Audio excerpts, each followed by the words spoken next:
இப்போ நம்ம எங்கே வந்திருக்கோம்னா நாகமங்கலம்னு ஒரு ஏரியா. அதில் வந்து இந்த ஐயாவை ஏன் பார்க்க வந்திருக்கோம்னா, இந்த ஐயாவுக்கு யாருமே கிடையாது, இந்த பையனுக்கும் யாரும் கிடையாது. ஐயாவோட பேர் அவன் மகப்புள்ள ஐயா தான் வளர்க்குறாரு. ஆனால் இன்னைக்கு ஒரு என்கிட்ட ஒரு அக்கா சொன்னாங்க, இந்த மாதிரி ஒரு ஐயா இருக்காரு, ஒரு தொழில் இல்லாமல் ரொம்ப கஷ்டப்படுற, பேரனை வளர்க்க ஒரு ஆளாக இருந்து கஷ்டப்படுறாரு அப்படின்னாங்க. ஐயா உங்கள் பேர்யா? என் பேர் வந்து கிருஷ்ணன்.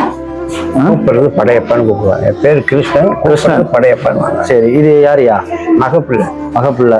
நீ தான் வளர்க்குறீங்க? ஆமா. உங்க அம்மா அப்பாலாம்? அம்மா இல்லை, அவங்க அப்பாவும் இல்லை. 5 மாசத்து குழந்தை இருந்து நான் தான் வளர்க்குறேன். நீங்க தான் வளர்க்குறீங்க. உங்க மனைவி? அவங்களும் இல்லை, இறந்துட்டாங்க. எப்படி அவனை வளர்க்குறீங்க? இவ்வளவு நாள் வண்டி போட்டு வியாபாரம் பண்ணிக்கிட்டு இருந்தேன். அப்ப வருமானம் இருந்துச்சு. இப்ப 2 வருஷமா ஆச்சு, வருமானம் இல்லை. சும்மா இருக்கீங்க. தம்பி உன் பேர் என்ன? சரண். எத்தனை படிக்கிறா? 8th standard. படி. எந்த ஸ்கூல்ல படிக்கிறா? Saint Joseph higher secondary school. படிக்கிறியா? தாத்தா என்ன பண்ணி உனக்கு கஷ்டப்பட்டு எப்படி படிக்க வைக்கிறாரு? தாத்தா வந்து பலகார கடை போட்டு அதுல வர வருமானத்துல ஸ்கூல் ஃபீஸ் கட்டி படிக்க வைக்கிறாரு. இப்போ வந்து வருமானம் இல்லாம அப்போதைக்கு சேர்த்து வச்சு காசுலாம் வச்சு கொஞ்சம் கொஞ்சமா ஸ்கூல் ஃபீஸ் கட்டி படிக்க வச்சிருக்காங்க. இப்போ அப்படிதான் உன்னை படிக்க வைக்கிறாரு.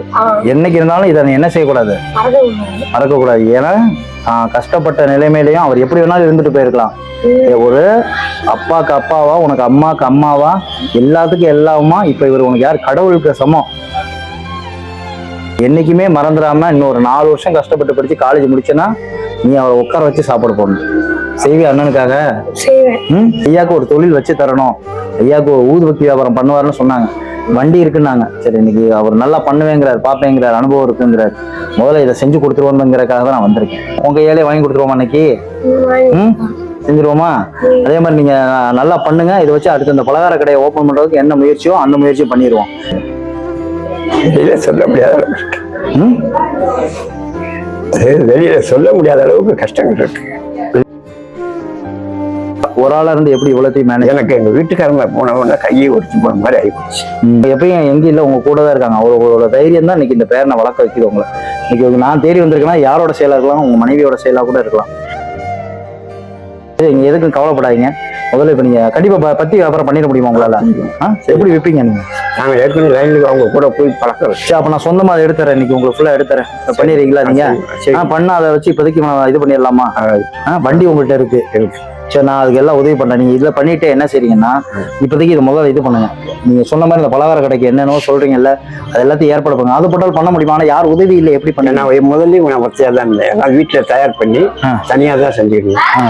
வடை, பஜ்ஜி, மிளகா பஜ்ஜி, முட்டை போண்டா, சம்சா ஃபுல்லா நானே தான் போட்டேன். சரி, ஒன்றும் பிரச்சனை இல்லை. நீங்க அதுக்குள்ள ஏற்பாடும் பண்ணுங்க. 1க்கு 2மே நம்ம செய்வோம். நான் இந்த இடத்துல 30 வருஷமா கடை வச்சிருந்தேன். அதனால என்கிட்ட காசு இல்லைன்னு சொன்னா நம்ப மாட்டாங்க. உன்கிட்ட காசு இல்லைன்னா பேங்க்லயே இல்லைன்னுவாங்க. ஆனா நான் பெருமையா வெள்ளை சட்டை போட்டுக்கிட்டு ரோட்ல வந்துகிட்டு இருக்கேன். இதென்ன ரொம்ப மட்டமா நினைப்பாங்களே. இதெல்லாம் மனசுல வச்சுக்கணும். ஐயா என்ன சொன்னாரு, தாத்தா என்ன சொன்னாரு? மனசுல எவ்வளவோ வலிகள் வேதனைகள் இருந்தாலும் உன் முன்னாடி எப்படி இருக்காரு? ஆனா இப்ப என்ன வார்த்தை சொன்னாரு கேட்டியா? அதுக்கெல்லாம் மருந்து யாரு? நீதான். நீ நல்லா படிச்சு ஒரு பேர் வாங்கி கொடுத்தா மட்டும்தான் அவர் திருப்பி அந்த வெள்ளை சட்டையை போட்டு தைரியமா அந்த ரோட்ல நல்லா நடக்க முடியும். நீ சரியா? கண்டிப்பா முன்னுக்கு வந்து காமிக்கணும். ஓகேவா? சரி, பக்தி வாங்கிட்டு வந்துருவோமா? உங்க தாத்தாக்கு உன் கையிலேயே பணம் கொடுத்து பக்தி வாங்கிட்டு வர சொல்லு. கையில கொடு தாத்தாக்கு. பக்தி வியாபாரம் கடை வச்சிருக்கேன். சரியா? வாங்கிட்டு வந்துருவோமா பக்தி? இருந்தாங்க தம்பி, இதை கூட நீ கேட்ட பக்தி, சாம்பிராணி எல்லாமே இதுல இருக்கு. சாம்பிராணி பாக்கெட்ல இருந்து எல்லாமே இதுல இருக்கு. சரியா? நல்லபடியா வியாபாரத்தை தொடங்குங்க. சரியா? எதை நினைச்சு கவலைப்படாதீங்க. எல்லா கவலையும் இதே நல்ல வியாபாரம் பண்ணி அடுத்து அதே மாதிரி வெள்ளை சட்டை போட்டு தைரியமா நீங்க போங்க. அதுக்கு நான் இருக்கேன் உறுதுணையா. இது என்னோட நம்பர், முதல் நம்பர் என்னோட நம்பர். எனக்கு ஃபோன் பண்ணுங்க. ஸ்கூல்ல ஃபீஸ் எல்லாத்தையும் கேட்டுட்டு எல்லாத்தையும் விசாரிச்சிருவா. செவ்வாய்க்கிழமை இல்லை புதன்கிழமை போய் அதையும் போய் கையோட கட்டிடும். சரியா? நல்லா படிக்கணும். All the best.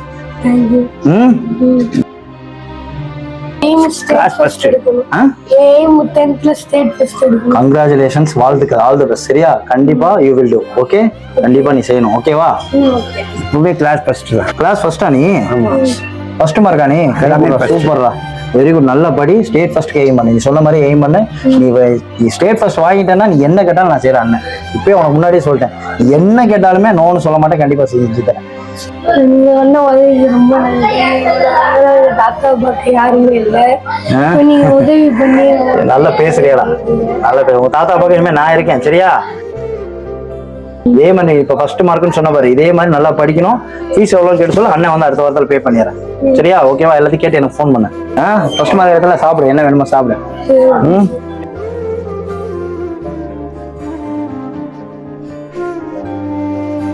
சாப்பிடு. போயிட்டு வரட்டுமாயா? சந்தோஷம். சந்தோஷம். நல்லபடியா இருங்க, சந்தோஷமா இருங்க, நல்லா வளர்த்துருக்கீங்க பேரனை. அதுக்கு உங்களுக்கு கண்டிப்பா பலன் உண்டு சரியா? நான் இருக்கேன், நீ ஃபீஸ் கேட்டு சொல்லி வந்து கட்டிடலாம்.